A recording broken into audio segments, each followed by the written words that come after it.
torchlights cut into the night sky. In the eastern wall of the Fyrkat fortress, a gate stands open. Slowly, a funeral procession passes through, turning towards the grassy fields north of it, where the wind is dashing. They carry a wheelless wagon with a dead woman inside of it.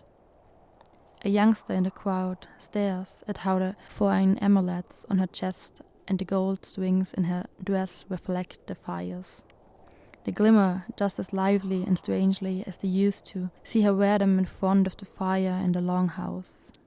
The howling wind drowns every sound, but what can't be silenced is the stubborn quiet of the crowd. This very lack of words whispers to him clear enough of things that he has just learned to understand, of offended pride, of blasphemy, and of the absent king. Welcome, you're listening to the Steed of the Terrible One. Here we are reaching for an imaginative understanding of the Scandinavian Viking Age. This will be attained not only through reading the later medieval Icelandic myths and sagas, but primarily through the analysis of archaeological finds. The seasons are conceived as miniseries. Each of them sheds light on the life of the ancient Norse folk through manifolded investigation of a single find. Our persistent goal? To bring the dead back to life. Enjoy. Fyrkat lies in the north of Denmark. In the years 974 to 975, the huge circular walls of a Viking fortress were constructed here. These, albeit overrun by grass, still stand today. The order of construction was given by Harald Bluetooth. Yes, this is the man who got to name the wireless technology standard Bluetooth. The Viking nerds who created it even made its symbol out of a combination of Haraldur Blötun's initials in runes. But in his time, he was more famous as one of the earliest Scandinavian kings to manage to build a centralized kingdom. He was a lord of architectural engineering of unique measures. Probably the most impressive still-standing proof of his taste for greatness was his 5 enormous ring fortresses, of which Fyrkat is one. An image of vanity appears when some scholars describe the sometimes quite unclear strategic positions of his immense monumental projects. The labor costs must have been enormous. Harald seemed to build to make the fortresses last for centuries. Still, they were abandoned, and he himself was to be killed, only after 20 years of his reign. The revolution was led by his own son, Svend Forkbeard. All of this seems to witness of a weak actual support among the subjects who realized his architectural ambitions. But this, in any case, is not what Harald Bluetooth is mostly known for, and knew he would be known for. On a famous rune stone found in Jelling, central Denmark, he entitled himself "That Harald, who won for himself all of Denmark and Norway, and made the Danes Christian."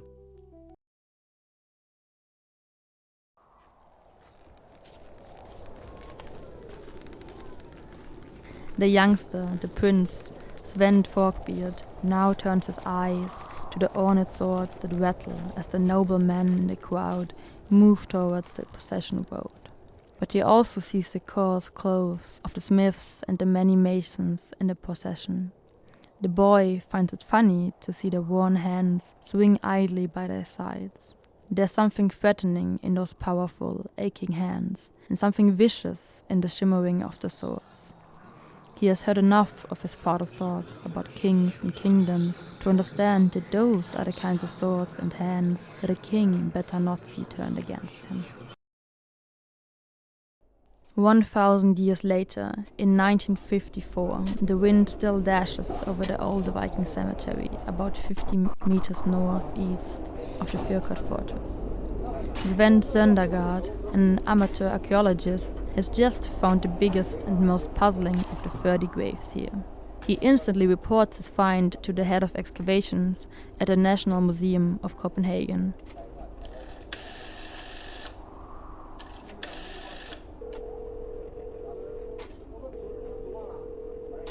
but the head of excavations is too busy and more interested in architecture than in grave finds. Therefore, he gives Søndergaard the permission to excavate the extraordinary find of what he calls grave 4 all by himself. Our Swedish scriptwriter comments that he finds this ironically typical of Danish official administration. In the floor of the excavated grave, Søndergaard is met by a mere shade that outlines the contours of a woman. Who is it? This is a question that Søndergaard will be the first in a line of researchers to ask this shadow in the soil. It is easy to conclude that the grave was that of an important social member. A 36-meter-long elevated plank road made for mortuary rituals was used for the whole graveyard. This grave is situated by the middle of it. Inside of the grave, Søndergaard finds parts of a wagon that has contained the buried body. This is known to have been a traditional burial custom for upper-class women during the period. Textile residues of an exquisite blue mantle with gold embroideries are also found. Glass beads, silver and gold objects. But there is something about these objects that looks peculiar. Many of their shapes and forms look more ancient than the general dating of the grave, and many of them seem to be of foreign Eastern craft. After a closer look, the grave and its contained objects no longer seem to have belonged to a usual member of the Viking elite. By the side of the beads of glass lies an odd metal sphere that could seem to have been mounted on a staff.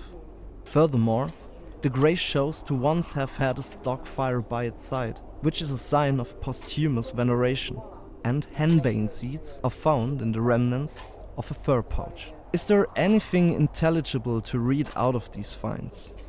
Neil Price, now professor at the Uppsala University, has played an important role in the later interpretation of Grave 4 at Fyrkat.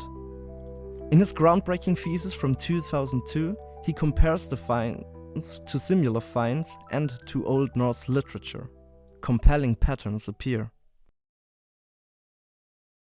When she came in the evening, she was clad in a blue mantle fastened with straps, adorned with stones all the way down to the hem. Around her neck she had glass beads. On her head was a black lambskin hood lined with white catskin. In her hand she carried a staff with a knob at the end, ornamented with brass and set with stone. She wore a belt of touchwood, and attached to it was a large pouch in which she kept the charms she needed for her craft. This description from an Old Norse saga sounds familiar, doesn't it? The blue mantle, the glass beads, the staff, the pouch with charms, all these things also lie by the buried woman. The excerpt was taken from Eric the Red saga, which tells the story of the discovery of Greenland by Eric the Red and his descendants' journeys to America. The woman in the saga and the one in Grave 4 seem to have shared whatever their craft was. And similar, women are portrayed in other places in the Icelandic medieval sources, which makes it plausible that this was an important craft in Viking Age society. But what was it then? The woman in the Eric the Red saga is invited to a hall in Greenland. And after she has made one of the frightened Christian maidens sing a pagan so-called weird song, she thanks her and says about it, "Many spirits have been present under its charm, and were pleased to listen to the song, who before would turn away from us and grant us no such homage. And now are so many things clear to me which before were hidden both from me and others." Upon this, she foretells the future of the farm people who have invited her. "Much do I know, and more can see, of the fate of the gods, the mighty in fight."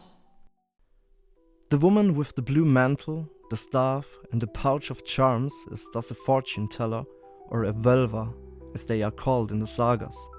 But was that all she did? What about the pouch with charms that the women of the saga and the grave had in common? Let us look more closely at the pouch in Grave 4, the one that contained henbane seeds.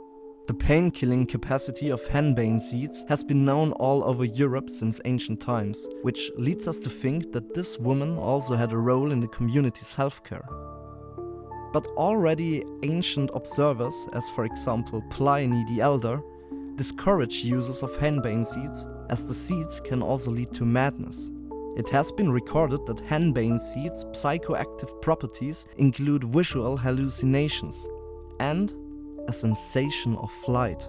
The seeds found in grave 4 could only give these effects, though, if they would have been taken in combination with fat. When the excavators later analyzed the inside of an ovoid copper alloy bowl, likewise found in the grave, it shows to have contained, guess what? Fat. An even clearer sign that connects the grave to Old Norse sorcery is a small pendant found in it, formed as a chair. Similar pendants have been found in female graves all over Denmark and have been stated to be a pagan ritual symbol of Ygg, or the Terrible One, or Odin, as he is also called, the most dominant of the Norse gods. The chair is also generally related to female ritual practice. Before this scene with the seeress that we just related from the Erik the Red saga, the narration of the preparations for the funeral is careful to describe how a high seat was prepared for her and a cushion laid thereon in which were poultry feathers. Neil Price connects the symbol of the chair to the fact that female ritual leaders seem to have needed to be on an elevated platform to be able to do their job. In a medieval Irish text, Ota, the wife of a Viking invader, proclaims oracles from the altar of a Christian monastery. The text doesn't specify if she stands on it or perhaps sits on it as in a chair. Other mysterious objects are harder to interpret. Silver pendants imported from the east, a pig's jawbone, and a magnificent Gotlanding brooch, richly ornamented in gold and silver. This unique brooch that once could be opened like a box is for some reason lying upside down in the grave.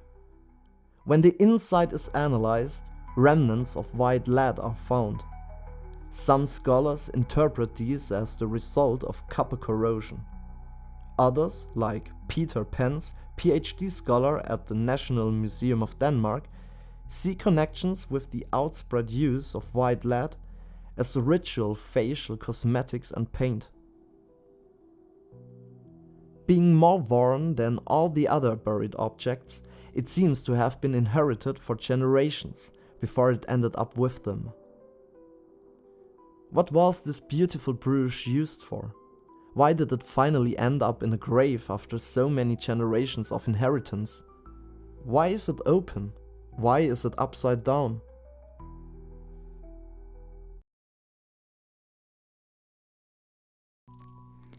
As we look on the picture of the faint human silhouette in the soil of the impressively broad grave floor, further questions arise. Why such an honoring grave arrangement for a representative of the traditional belief?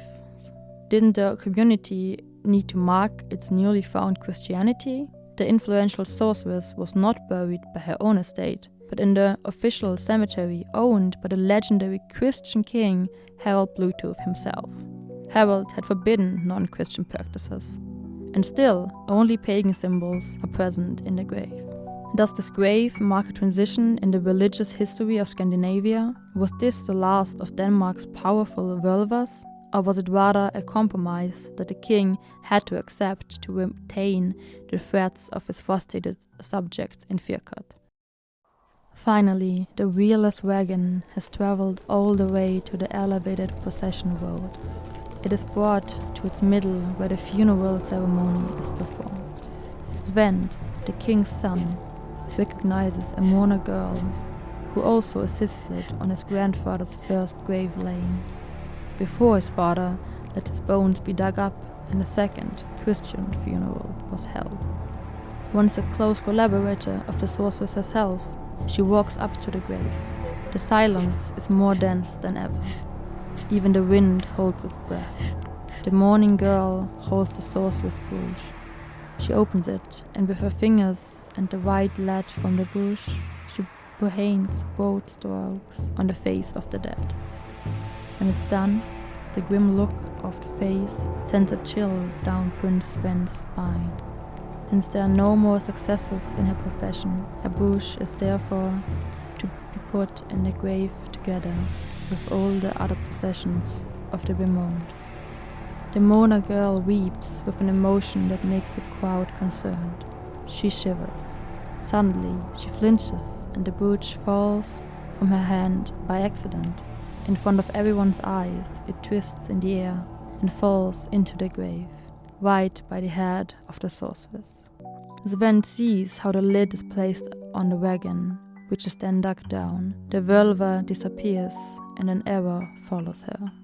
But even though Denmark is changed forever and the brooch of inheritance is lost underground, Sven can't help but turn and look back into the empty dark fields when he enters the city walls. He feels the presence of the sorceress follow the Danes, turning back to their workshops and homes. It takes greater effort, he says to himself, to chase the terrible one from Denmark. The episode that you've been listening to is the first one in our first season called The Sorceress' Grave. You have now been introduced to the riddle of Grave 4 in Fyrkat, upon which we will dwell in the remaining episodes of this season. These will allow us to imagine the practices of Viking Age sorcery, the transition between the Old Norse and the new Christian belief in 10th century Denmark, and finally, a Viking's understanding of death. As you have noticed, these are all themes which we have already lightly touched upon. We hope you look forward to diving deeper into the mysteries of Viking magic and death together with us, all the while we keep to our constant objective: to bring the dead back to life.